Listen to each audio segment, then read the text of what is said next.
Hello friends, welcome to my channel Accountancy Masters. In this video, we are going to introduce you syllabus of 11th standard, Commerce subject, Bookkeeping and Accountancy. मित्रांनो, इयत्ता 11वी कॉमर्सच्या BK and account या विषयाच्या अभ्यासक्रमाची ओळख आपण आता करून घेणार आहोत. Which topics and its contents you have to learn in the future we are discussing now. But before that friends, please watch this video till the end and hit like button and subscribe this channel for instant notification of new videos. Also hit bell icon. Okay, let's see syllabus of bookkeeping and accountancy standard 11. मित्रांनो, Maharashtra state बोर्डने publish केलेलं book आहे, त्याचा आधार आपण घेऊया. There are 10 topics has been given for 11th standard. 10 topics. First, introduction to bookkeeping and accountancy, meaning and fundamentals of double entry bookkeeping, journal, ledger, subsidiary books, bank reconciliation statement, depreciation, rectifications of errors, final accounts of proprietary concern, single entry system. These 1 to 10 all are 10 topics has been given for 11th standard in this year. Let's see first topic, introduction to bookkeeping and accountancy. What is the contents involved? Let's see on previous page. Here it is. Topic number first, introduction to bookkeeping and accountancy. मित्रांनो, त्यात काय शिकायचं बघा. What is bookkeeping? What is the meaning of accountancy? What is the difference between bookkeeping and accountancy? म्हणजेच आपल्याला ह्याच्यामध्ये त्याचं meaning, features and importance of accounting शिकायचं आहे. Also basic accounting concepts and terminology has been given. You have to study it. They also introduce a new latest accounting standards in this topic. मित्रांनो, bookkeeping म्हणजे काय, accountancy म्हणजे काय, त्यांच्यामधला फरक काय, व्हॉट इज द इम्पॉर्टन्स आणि various basic accounting concepts आहे त्याचा अभ्याससुद्धा या ठिकाणी करायचा आहे. बेसिक अकाउंटिंग टर्म्स आहे त्याचा अभ्यास या ठिकाणी करायचा आहे. आणि शिवाय अकाउंटिंग स्टँडर्ड्स या ठिकाणी इंट्रोड्यूस केलेले आहेत आपल्यासाठी, ते सुद्धा ह्या टॉपिकमध्ये आपण शिकणार आहोत. Second topic, meaning and fundamentals of double entry bookkeeping. There are two systems of bookkeeping accountancy, double entry bookkeeping and single entry bookkeeping system.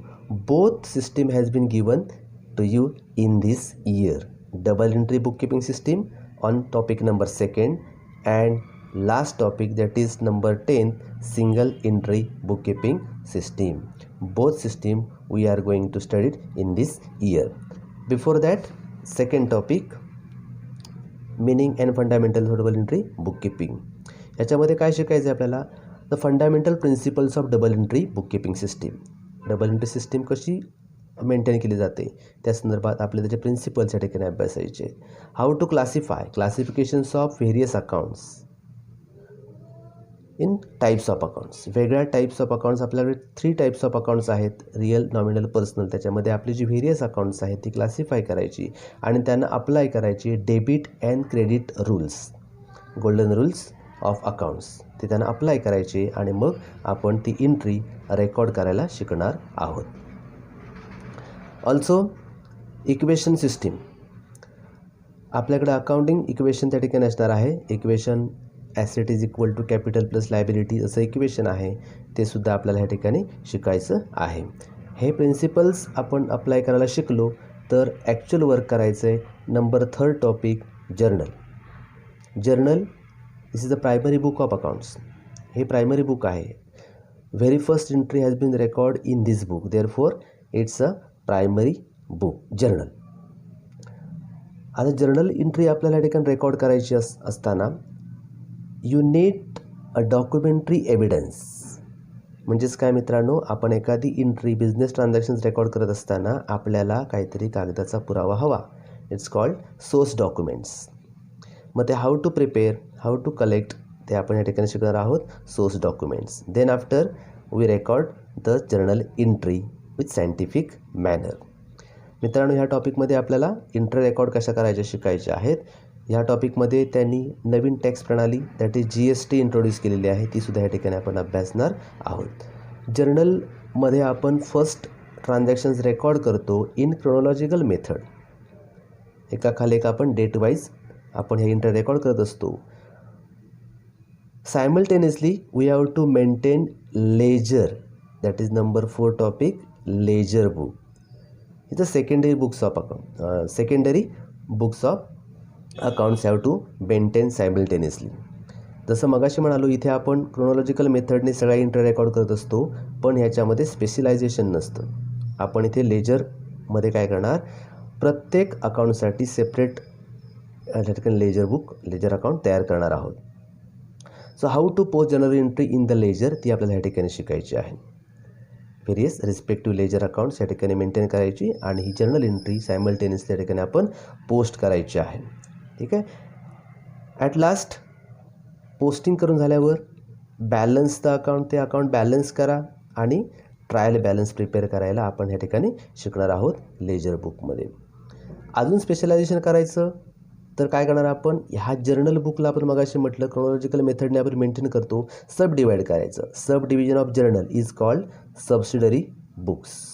म्हणजे व्हेरियस बुक्समध्ये आपण काय करणार, आपली एंट्र्या पोस्ट करणार, ट्रान्सफर करणार, रेकॉर्ड करणार. ठीक आहे. म्हणजेच कसं, तर sales book, purchase book, cash book, returns book, ही बुक्स आपण या ठिकाणी मेंटेन करणार या सबसिडरी बुक्समध्ये. ठीक आहे. Next topic, bank reconciliation statement. Cashbook आताच आपण म्हणालो, सबसिडरी बुकमध्ये आपण कॅशबुकचा उल्लेख केला. Cashbook is maintain by businessman and passbook is maintain by bankers. या ठिकाणी आपली जी काय ट्रान्झॅक्शन्स असतात ती अर्थातच बँक थ्रू आपण मॅक्झिमम करत असतो. मग अशा केसमध्ये बँकेशी केलेले व्यवहार कॅशबुकमध्ये आपण रेकॉर्ड करत असतो आणि पासबुकमध्ये बँक रेकॉर्ड करत असते. तो डिफरन्स जर आपल्याला त्या ठिकाणी सापडला, तो डिफरन्स या ठिकाणी आपल्याला जर मिळत असेल बॅलन्समध्ये, तर तो रिकन्साईल कसा करायचा ते ह्या ठिकाणी आपण शिकणार आहोत. बँक रिकन्सिलेशन स्टेटमेंटमध्ये how to prepare statement of bank reconciliation हे ह्या टॉपिकमध्ये आपल्याला शिकायचं आहे. Depreciation means decrease in the value of fix asset, reduction in the value of fix asset. As you know, आपल्याकडे असणारे जे ॲसेट्स आहेत, जे स्थावर मालमत्ता असते, फिक्स ॲसेट आहेत, त्यांच्या किमती जसं आपण त्याचा वापर करतो, युसेज आपलं होतं, तशी त्याच्या किमती कमी होतात. उदाहरण, तुम्ही मोबाईल घेतला, महिन्यानंतर आपण जो समजा विकायला गेलो तर कमी किमतीला विकायला लागतं. का? आपण त्याचं युसेज केलं असल्यामुळे आपण ते करतो. म्हणजेच काय, फिक्स ॲसेट किंवा एखादी कार आपण घेतली, तिची किंमत नंतर कमी होते. हे decrease in the value of asset जे आहे त्याला आपण काय म्हणतो, डेप्रिसिएशन. तर त्या टॉपिकमध्ये आपल्याला त्याच्या कन्सेप्ट्स काय आहेत, मेथड्स काय आहेत डेप्रिसिएशनच्या आणि इम्पॉर्टन्स काय त्याच्यामध्ये, ते आपण ह्या ठिकाणी शिकणार आहोत. आणि मग त्या 2 मेथड्स या ठिकाणी आपल्याला अप्लाय करायचे आहेत, वाचायचे आहेत, अभ्यास करायचा आहे. Topic number 7 depreciation. Number 8 rectifications of error. आपण अकाउंटिंग रेकॉर्ड्स करत असताना, अकाउंट रेकॉर्ड करत असताना देर आर एरर्स. काय ते एरर्स होत असू शकतात. आपल्याकडनं एरर्स जर झालेले असतील तर ते डिटेक्ट कसे करायचे ते शोधायचं आहे. त्याच्यामुळे त्याचे इफेक्ट्स कसे द्यायचे ते शोधायचे. म्हणून meaning and effects of rectifications of errors, different types of errors या टॉपिकमध्ये आपल्याला शिकायचे आहेत. आणि अर्थातच ते रेक्टिफाय कसे करायचे, हाऊ टू रेक्टिफाय देम, ते रेक्टिफिकेशन्स ऑफ एरर्समध्ये आपण शिकणार आहोत. Also how to prepare suspense account, हे सुद्धा आपण या ठिकाणी शिकायचं आहे. Topic number 8 rectifications of errors. Number 9 and 10 both are final accounts of proprietary concerns. हे दोन्ही फायनल अकाउंट्स आहेत. रिपोर्ट अकाउंटन्सीचा भाग आहे हा, आणि त्याच्यामध्ये आपण फायनल अकाउंट तयार करतो. अर्थात हे सोल ट्रेडिंग कन्सर्न म्हणतो आपण. बिझनेसमन एकटा असेल त्याचं अकाउंट कसं मेंटेन करायचं ते ह्यामध्ये आपण शिकणार आहोत. म्हणजे ह्याच्यामध्ये फायनल अकाउंट आपण जे म्हणालो मगाशी, त्याचं मिनिंग काय, ऑब्जेक्टिव्स काय, इम्पॉर्टन्स बघणार आहोत. त्याचे इफेक्ट्स असणार काय ॲडजस्टमेंटचे ते आपण बघणार आहोत याच्यामध्ये.